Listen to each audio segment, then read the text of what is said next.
Okay, now we did talk about this thing that you have to measure, you have to introduce the key performance indicators.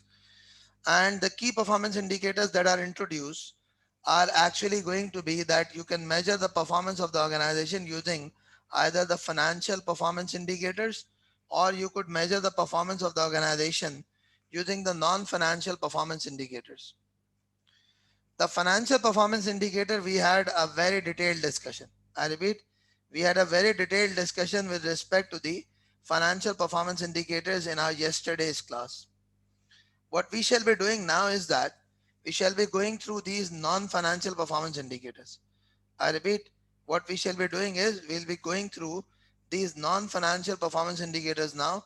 That what exactly are these non-financial performance indicators? Now let's just see. If I talk about the general examples of the non-financial performance indicator, I can give you multiple examples, and those multiple examples could be what? Those multiple examples could be that you could say that it's the customer satisfaction, the quality of goods,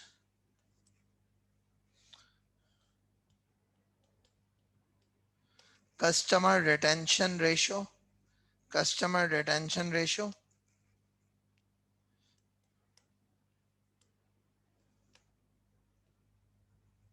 repeat customers,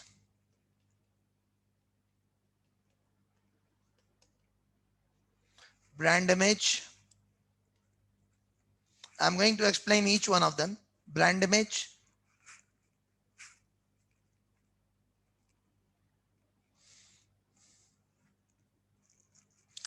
um,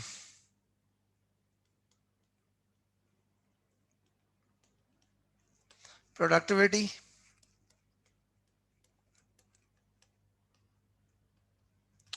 waste reduction,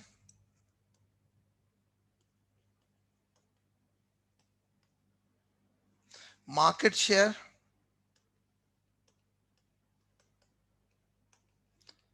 competitive position, etc. There could be multiple things. Now let me talk about it. Let me tell you that when we talk about these non-financial performance indicators, there could be different types of non-financial performance indicators.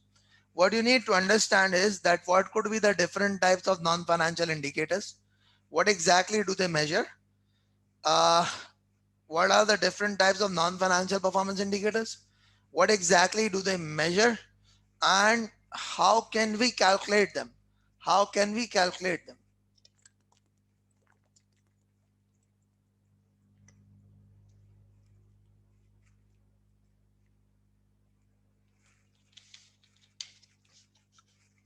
Now let's talk about it. First of all, if I talk about the customer satisfaction, how would you measure the customer satisfaction? How would you measure the customer satisfaction? So let me guide you that in order to measure the customer satisfaction, what you could do is that you could adopt this formula, which is basically you can perform a survey. You can perform a customer survey, and the customer survey is going to tell you the percentage of customers satisfied. I repeat, what you can do is that you can perform a customer survey, and on the basis of the customer survey you can have an idea that what proportion of the customers are satisfied. Second thing, the next thing is basically um,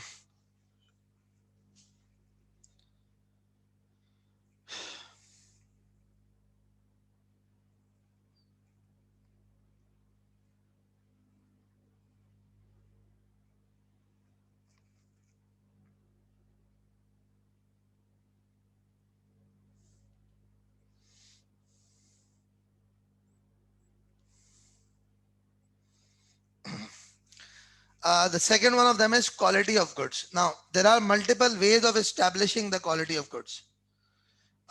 What exactly do you mean by multiple ways of establishing the quality of goods? So the quality of goods could be established by what? Number one, it could be established by the warranty claims. Again, it could be established by the customer feedback. It could be established by ISO certification. I repeat, it could be established by the ISO certification. So ultimately, what could possibly happen is that there could be multiple ways. I repeat, there could be multiple ways of establishing the quality of the goods. If the quality of the goods is good, then the warranty claims are going to reduce. If the quality of the goods is going to be good, the customer feedback would be good. If the quality of the goods is good, then the company will be able to achieve the ISO certification and all that. So this is all that is actually going to take place if the quality of the goods is good. Now, let me move a bit forward. The third one of them is the customer retention ratio. The customer retention ratio is that how many customers continue. Like for example, let me guide you with respect to this. Um, the first time I was doing an ACCA webinar, so what the ACCA team told me that you have to make sure that we have a KPI set for you. And what is that KPI set for you is that if it's a 5-day webinar for, let's say, day 1, day 2, day 3, day 4, day 5, what we are going to do is that it's a 3-hour webinar. We are going to measure the number of people who attended a minimum of 1 hour for the webinar. We would establish the number of people, the minimum number of who attended the webinar for a minimum number of 1 hour. And then what we are going to do is that we are going to say that what you need to make sure, if it's, let's say, 100 people here, you have to make sure it's at least 80% is retained the next day. Then you have to make sure 80% is retained the next day. Then you have to make sure that 80% is retained the next day, and so on and so forth. In case if this specific KPI is not going to be met, then what is going to happen is ultimately we would have to reconsider that whether you are doing the right job or not. We would have to reconsider whether the way you are teaching is appropriate or not. So by the grace of Almighty Allah, up till now I have been able to conduct a total of 9 webinars for ACCA, and this is going to be the 10th time that I'll be conducting the webinar for ACCA during the last 4 5 years, 4 years or something like that. So that is how it is. That's why they have been they've been retaining me. So it's actually what the customer retention ratio. They're like that how many of the customers whom you are attracting, and out of those, how many customers are actually being retained. Now, the second thing is when we conduct the live classes, we at our institution also measure that what extent of the students are actually being retained. Like if somebody comes in for a demonstration class on the first day, how many of those customers are actually retained? So that customer retention ratio is also goes to show about your quality. Then repeat customers. A customer purchases goods from you once, and then he comes to purchase another good from you. In our case, it's actually like, for example, a student has studied a subject SBR from me, or he has studied AFM from me, and he has come on to study APM from me. So this is actually going to be considered as a repeat customer. What is it actually going to be considered as? It's going to be considered as a repeat customer, that this is a repeat customer. What is it? It's a repeat customer. Now, what else is there? The brand image. Brand image, a public survey. You could do a general survey, and the survey could actually be about the brand awareness. The survey could be about the brand image, etc. There could be many things. For example, if you show somebody a Pepsi logo, what are those people going to do?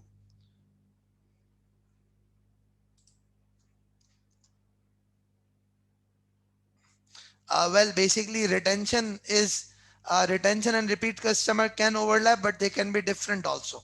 Now, how can they overlap? I distinguish this, that you came into me the first day and you continued. That means I've retained you. Now, what happens is the repeat customer is the customer buys another type of goods from you. If I show somebody a logo of Pepsi Cola, if that person recognizes it, that means the brand awareness is there. That means the brand awareness is there. You show somebody a logo of ACCA and they say that it's an accountancy institution, so that means the brand awareness is there. So the brand awareness, brand image is also a measure of, I repeat.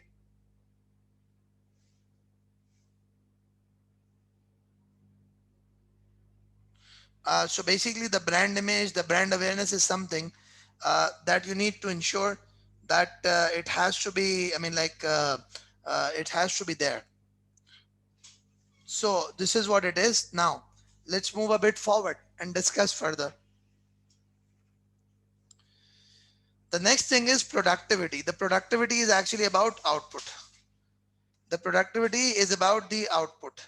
The productivity is about more or less about the efficiency. That how much you produce, how much you produce in, I mean, if you produce more goods in less amount of time, that means it's productivity. And productivity is again something that's not reflected in the financial statement.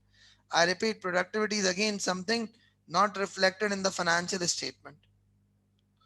Now, what next is there? Let's discuss further. The next thing is waste reduction. So you can talk about the waste reduction. The waste reduction is also something, although it has a financial implication also, but it's more of a non-financial aspect of the business.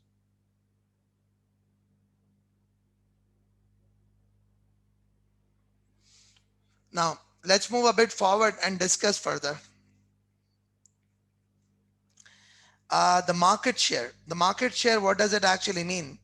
If you are selling the products and your sales is, let's say, $100,000, you would say that what is the industry total sales size? So if it is $500,000, so that means 20% is what your market share is. Now, market share could be considered as a financial performance indicator also, and it could be considered as a non-financial also. It could be considered as both. It could be considered as a financial performance indicators. It could be considered as a non-financial performance indicator also. So when you talk about it, it could be considered as both. It could be considered as what, the financial. It could be considered as non-financial also. Now, what next is there? The next thing is about the competitive position. When I talk about the competitive position, so the competitive position is again something that when you say your position in the market, I mean, amongst the different players, what is your rank amongst the different players? What is your rank amongst the different players? That is going to be considered as your competitive position. So competitive position is going to be, what are you ranked amongst the different players? What are you ranked amongst the different players?